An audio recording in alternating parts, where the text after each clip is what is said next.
जो अंतिम समय भगवत स्मरण की बात है, या तो हठ पूर्वक धाम का वास ले लो, किसी अंग अंग सतटूक, चाहे सैकड़ों टुकड़े हो जाए अंग के, पर हम वृंदावन नहीं छाड़िबो है बड़ी चूक, वृंदावन नहीं छोड़ेंगे, तो पक्का विश्वास कर लो धाम में शरीर छूटने पर निश्चित उसे भगवत प्राप्ति होती है, इसमें कोई संशय नहीं।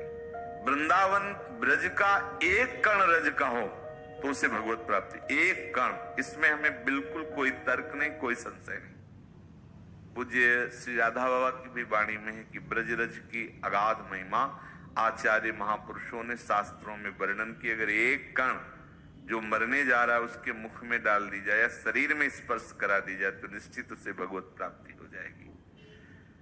अंतिम समय हमें भगवत चरणारविंद का चिंतन हो, इसके लिए किसी संत से हमारा अपनापन हो जाना चाहिए। ये बहुत बड़े हमारे संबल है। कोई ऐसे कहीं ना कहीं पूरी सृष्टि में जब हम संबंध फैलाए हुए तो एक संबंध तो भागवतिक हो जाए कि हमारे स्वामी जी, हमारे संत जी, हमारे गुरु जी, हमारे प्रिय कोई एक महापुरुष जिसके बल में हम फूले भाई हमारे, तो ये हमारापन जो कहीं ना कहीं किसी संत महापुरुष में हो ही जाना चाहिए और उसका चमत्कार होगा, देख लेना। क्योंकि जीव ही आश्रय होंगे तो आश्रयदाता वहीं बैठे हैं जो सबके हृदय में, वो अपने आप ठौर बना देते हैं। किसी संत का प्रिय संबंध भागवती, धाम का अखंडवास या अनन्य आश्रय और नाम का जपने का अभ्यास, ये अंतिम समय में विजय प्राप्त करवा देता है।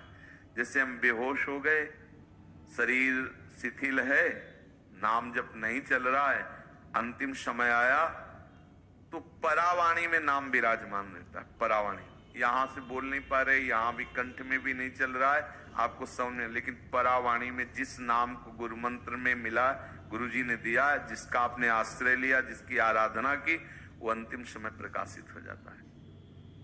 और जब संत आश्रय है, धाम आश्रय है, तो अंतिम समय बात बनी ही जाएगी। अब तो धोखा है ही नहीं। ये दृढ़ विश्वास रखो, बिल्कुल पक्का विश्वास रखना। ये बहुत बड़ा कार्य है, वो प्रभु करवा लेते हैं साहब। वो भी एक कोई पीछे था, प्रियजन हुए, उन कैंसर हुआ, तो फिर फोन श्री जी ने करवाया कि भाई अब कुछ भी हो तुम आ जाओ, आयो यहीं चट्ट वृंदावन में, सही पूरा हो गया। तो ऐसा है, कहीं ना कहीं ये धाम का आश्रय, संत आश्रय और नाम आश्रय अंतिम फाइनल सुधार देता है। जो अंतिम समय है उसी कहे कि यस्मिन जना प्राण वियोग काले क्षणम समावेश मनो विशुद्धम।